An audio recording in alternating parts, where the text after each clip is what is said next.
yang sudah disebutkan di video sebelumnya, seperti kabel, kardus, gunting, saklar, bola lampu, dudukan bola lampu, baterai, dan selasi ban. Nah, kemudian kita pisahkan kabel yang merah dan kabel yang hitam.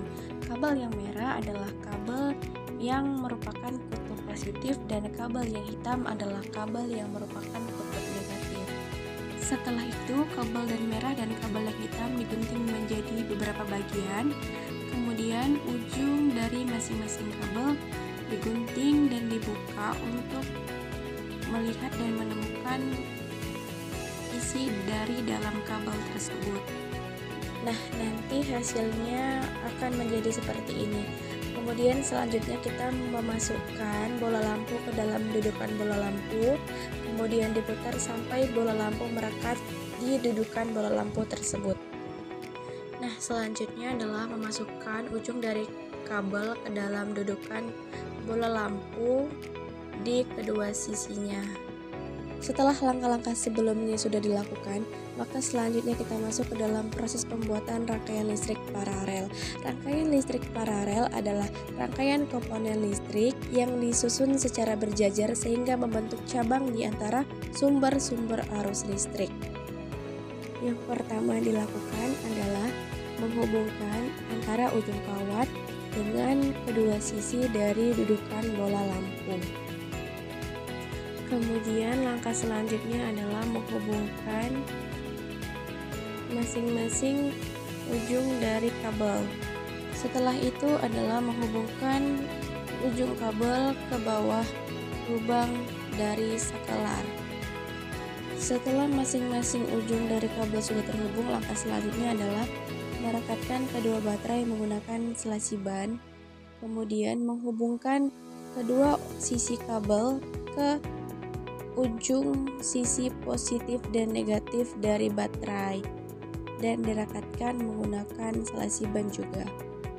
Setelah kabel sudah terekat ke baterai, maka selanjutnya kita akan merapikan ujung-ujung dari kabel menggunakan selasi ban agar terlihat lebih rapi.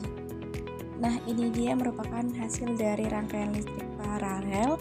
Lampu yang dihasilkan lebih terang karena listrik paralel terdiri lebih dari satu aliran dan arus yang diterima oleh setiap cabang masih lebih besar. Selanjutnya kita masuk ke dalam rangkaian seri. Alat dan bahan yang digunakan masih tetap sama, akan tetapi di sini ujung dari kabel sudah dihubungkan ke dalam dudukan bola lampu dan dihubungkan juga dengan saklar. Terdiri dari baterai yang sudah dihubungkan, selasi ban, dan kardus. Sebelum masuk ke dalam prosesnya, perlu diketahui bahwa rangkaian listrik seri merupakan sebuah rangkaian elektronik atau listrik yang proses penyusunannya dilakukan menggunakan cara berurutan yang disusun dengan satu jalur.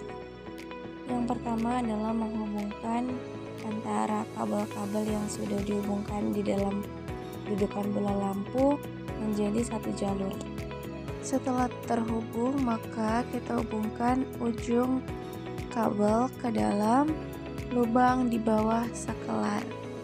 Selanjutnya adalah menghubungkan ujung kabel ke sisi negatif dan positif dari masing-masing ujung baterai menggunakan selasi ban. Setelah lampu terlihat sudah menyala, maka kita rapikan masing-masing ujung dengan merekatkan selasi ban. Nah, ini merupakan hasil dari proses rangkaian listrik seri. Listrik seri lebih redup karena hambatan yang dirangkai secara seri akan semakin besar nilai hambatannya. Hal ini mengakibatkan arus listrik yang mengalir melalui lampu menjadi lebih kecil, sehingga nyala lampu menjadi lebih redup.